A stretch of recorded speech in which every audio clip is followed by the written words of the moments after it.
Complementary angle होता क्या है? कम्प्लीमेंट्री एंगल, कम्प्लीमेंट्री एंगल वैसा एंगल होता है जिसका मापन, कम्प्लीमेंट्री एंगल वैसे एंगल को कहेंगे जिसमें किसी भी दो एंगल, किसी भी दो एंगल यानी कोण को मिलाकर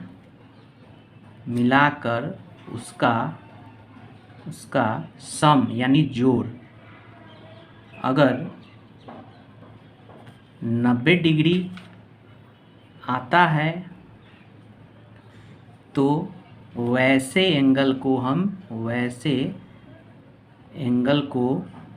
कम्प्लीमेंट्री एंगल कहते हैं। कम्प्लीमेंट्री एंगल कहते हैं। यानी आइए फिर से क्लियर करते हैं कि कम्प्लीमेंट्री एंगल वैसा एंगल होगा जब दो एंगल को मिलाएंगे और उसका सम 90 डिग्री होगा। तो क्या हम 30 डिग्री और 60 डिग्री जो है वो हमारा कम्प्लीमेंट्री एंगल है? तो देखिए ये दो एंगल है, इस दोनों का सम हम लोग करके देखते हैं परिभाषा से, और ये 90 के बराबर आ गया तो हम कह सकते हैं कि 30 डिग्री और 60 डिग्री जो एंगल का पेयर है ये हमेशा कम्प्लीमेंट्री एंगल है। और 45 डिग्री ये भी हमारा कम्प्लीमेंट्री एंगल की श्रेणी में आएगा। क्यों? क्योंकि 45 और 45 को हम जोड़ देंगे तो 90 आ जाएगा। अब हमारा एक एग्जांपल और लेते हैं कि अगर कोई बोल दे कि 20 डिग्री और 50 डिग्री ये कम्प्लीमेंट्री एंगल है कि नहीं है, तो इसको हम, ये दो एंगल है और इस दोनों एंगल को हम लोग जोड़ेंगे और जोड़ने के बाद हमारा एंगल 70 आता है जो कि 90 के बराबर नहीं है, इसलिए कम्प्लीमेंट्री एंगल नहीं होगा। कम्प्लीमेंट्री एंगल हमेशा वैसा एंगल होगा जो दो एंगल का सम 90 डिग्री देगा, वो कम्प्लीमेंट्री एंगल होगा। अब आइए आगे देखते हैं कम्प्लीमेंट्री एंगल और सप्लीमेंट्री एंगल अब होता है। सप्लीमेंट्री एंगल क्या होता है? तो सप्लीमेंट्री एंगल भी वैसा एंगल होगा, वैसा दो एंगल का सम जब दो एंगल को मिला करके, सपोज कीजिए कि एंगल ए है और एंगल बी है, ये दोनों एंगल को मिला करके उसका जोड़ जो है 180 डिग्री के बराबर आ जाए तो वो सप्लीमेंट्री एंगल होगा। जैसे कम्प्लीमेंट्री में दो एंगल का सम 90 डिग्री होता था, इसमें दो एंगल का सम 180 डिग्री होगा। तो आइए इसका एग्जाम्पल देखते हैं। एक 20 डिग्री और 160 डिग्री ये दो एंगल है और हमको बोला जा रहा है कि सप्लीमेंट्री है कि नहीं है। तो देखिए 20 डिग्री प्लस 160 डिग्री को ऐड करेंगे तो 180 डिग्री आया जो कि सप्लीमेंट्री एंगल है। क्यों? क्योंकि दोनों एंगल का सम हमारा 180 के बराबर आना चाहिए, यहाँ भी 180 आ गया, इसलिए ये सप्लीमेंट्री एंगल हो गया। फिर एग्जांपल देखते हैं 30 और 150 डिग्री का एंगल, क्या ये सप्लीमेंट्री एंगल है? तो उसी प्रकार हम लोग इसको ऐड करते हैं दोनों एंगल को और जो कि 180 के बराबर आता है तो हम कहेंगे कि ये सप्लीमेंट्री एंगल है। अब एक चीज़ आप और बताते हैं कि हमेशा कम्प्लीमेंट्री और सप्लीमेंट्री में कन्फ्यूज़न होता है कि कौन 90 डिग्री है, कौन 180 डिग्री है। तो हमेशा याद रखिएगा ABC में C पहले आता है और S बाद में आता है। यानी C कम्प्लीमेंट्री एंगल होगा तो 90 पहले आएगा, 180 बाद में आएगा। यानी सप्लीमेंट्री एंगल जब होगा तो 180 बोलेंगे, कम्प्लीमेंट्री एंगल होगा तो C से स्टार्ट है, C पहले आता है यानी 90 आएगा, S पहले आता है बाद में आता है यानी 180 आएगा। तो ये भी ट्रिक आप लोग समझ गए होंगे। अब आगे हम लोग देखते हैं, आगे का फैक्ट जो है हम लोगों को सीखना है। अब है हमारे लेसन में एडजेसेंट एंगल। एडजेसेंट एंगल क्या होता है? हिंदी में आसन्न भुजाएं। आसन्न भुजाएं क्या होता है? आइए एक फिगर बना के हम लोग इस बात को समझते हैं कि आखिर में एडजेसेंट एंगल क्या होता है। सपोज करते हैं कोई एंगल है, ये हमारा B है, ये हमारा C है, ये D है और ये A है। तो सब एडजेसेंट एंगल होगा क्या इसमें, ये हमको पता करना है। तो देखिए एडजेसेंट एंगल जो होता है, एडजेसेंट का मतलब होता है, हमेशा याद रखेंगे, सटा हुआ। एडजेसेंट मतलब सटा हुआ, यानी जो, और अपने गांव देहात की भाषा में इसको हम पंजरा बोल सकते हैं, पंजरा में। यानी एडजेसेंट एंगल जो है हमारा सटा हुआ पोर्शन जो होगा वो एडजेसेंट होगा। तो इस फिगर में हम लोग एडजेसेंट एंगल कौन होगा? तो देखिए एडजेसेंट एंगल के लिए दो चीज़ का होना ज़रूरी है, और वो दो चीज़ क्या है? तो वो दो चीज़ है कि एक हमारा पहला चीज़ है कि कॉमन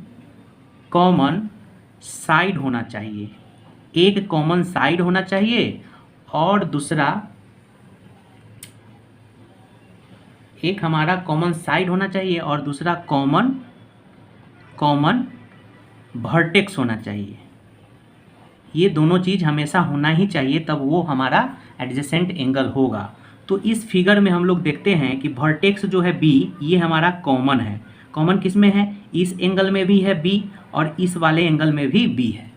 तो हमारा कॉमन वर्टेक्स आ गया। और कॉमन साइड इस दोनों में क्या है? तो देखिए ये जो बी डी जो है, बी और डी ये साइड है हमारा, जो कि इस एंगल में भी इस एंगल में भी है। तो इसलिए यहाँ पे एडजेसेंट एंगल हमारा कौन सा हो जाएगा? तो हो जाएगा एक हमारा हो जाएगा सी बी डी, यानी ये हमारा एक सी बी डी हो जाएगा और दूसरा जो होगा डी बी ए या ए बी डी बोल सकते हैं, एंगल ए बी डी। ये हमारा वर्टेक्स एंगल होगा। वर्टेक्स एंगल कौन सा हो जाएगा? वर्टेक्स एंगल कौन सा हो जाएगा? वर्टेक्स एंगल यहाँ पे हम एडजेसेंट एंगल आसन्न कोण यहाँ पे होना चाहिए, कोण होना चाहिए। तो यहाँ वर्टेक्स एंगल हमारा सी बी डी और ए बी डी होगा। क्यों? क्योंकि हमने बताया कि एडजेसेंट एंगल होने के लिए दो चीज़ का होना जरूरी है, कॉमन साइड और एक कॉमन वर्टेक्स। तो कॉमन साइड हमारा ये एंगल और ये एंगल में हमारा कॉमन साइड ये लंबा बी डी दिखाई दे रहा है और वर्टेक्स हमारा ये बी हो गया कॉमन। तो इसलिए सी बी डी और ए बी डी जो हमारा हुआ एडजेसेंट एंगल हुआ। तो हम आशा करते हैं ये आपको समझ में आ गया होगा। यानी कहने का मतलब है, इसको हम ऐसे भी लिख सकते हैं, एंगल ए बी सी जो होगा, ए बी सी यानी ये पूरा एंगल जो होगा हमारा इस एंगल और इस एंगल को मिलाने से होगा। यानी कहने का मतलब सी बी डी और plus angle A B D, ये दोनों एंगल को मिला देंगे तो हमारा एंगल ए बी सी होगा। और आसन्न कोण हमारा कौन हो गया? सी बी डी और ए बी डी। मैं आशा करता हूँ कि ये आपको समझ में आया होगा। अब आगे देखते हैं। अब देखते हैं आगे फोर्थ जो फैक्ट है हमारा ज्योमेट्री का, फोर्थ फैक्ट है ज्योमेट्री का, वो हमारा है linear pair of angle. Linear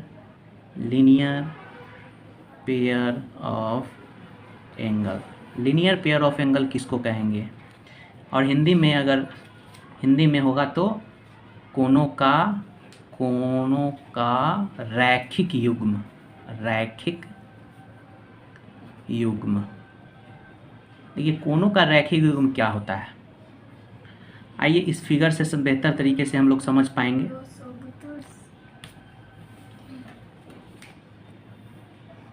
A B, इसको सी मान लेते हैं,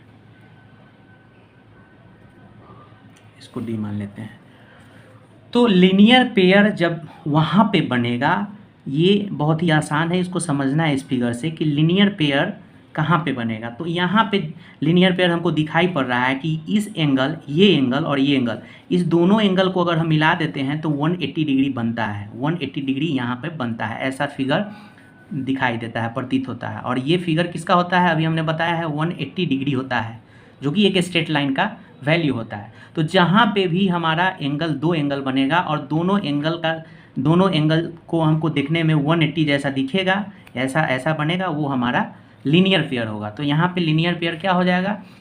ए बी डी, यानी ये वाला एंगल ए बी डी, और यहाँ से देखिए तो ये वाला एंगल सी बी डी, ये हमारा लीनियर पेयर होगा। क्यों होगा? क्योंकि ये दोनों हमारा मिलके इस दोनों को मिला देंगे तो 180 डिग्री आ जाएगा, जो कि यहाँ पे दिख रहा है। तो ये हमारा लीनियर पेयर हो गया, लीनियर पेयर। अब आगे का टॉपिक है हमारा वर्टिकली अपोजिट एंगल होता है, वर्टिकली अपोजिट एंगल। देखिए वर्टिकली अपोजिट एंगल क्या होता है, यानी हिंदी में बोलेंगे तो इसको बोलेंगे शीर्षाभिमुख कोण। शीर्षाभिमुख कोण क्या होता है? जब दो रेखा एक दूसरे को एक बिंदु पे कट करे, जब कोई रेखा एक दूसरे को एक बिंदु पे कट करे, जो कि कॉमन पॉइंट होगा, तो यहाँ पे दो पेयर बनते हैं, एक ये और एक ये, और यहाँ वाला ये एंगल और एक ये एंगल, ये दोनों हमेशा बराबर होते हैं। यानी कहने का मतलब अगर इस एंगल को 1 मानते हैं, इस 2, इसको 3, इसको 4, तो एंगल 1 जो होगा, 1 और एंगल 2 होगा, इसके ठीक सामने वाला एंगल 1 और एंगल 2, ये दोनों आपस में बराबर होंगे। किस प्रॉपर्टी से? तो वर्टिकली अपोजिट एंगल से ये एंगल 1 और एंगल 2, इसके ठीक सामने वाला एंगल बराबर होगा वर्टिकली अपोजिट से। और एंगल 3 जो होगा एंगल 4 के बराबर होगा, ये किस प्रॉपर्टी से, तो वर्टिकली अपोजिट एंगल के प्रॉपर्टी से।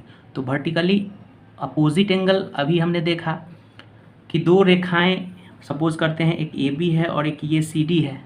तो ए बी सी डी जो है एक दूसरे को परस्पर कहाँ पे कट कर रहा है, मान लेते हैं ओ पॉइंट पे कट करता है।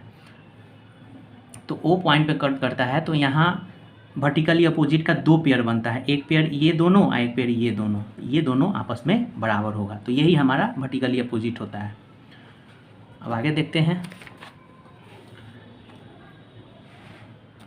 वर्टिकली अपोजिट होता है। अब आगे हम लोग देखेंगे, क्वेश्चन को डील करेंगे प्रश्नावली 6.1 NCERT का।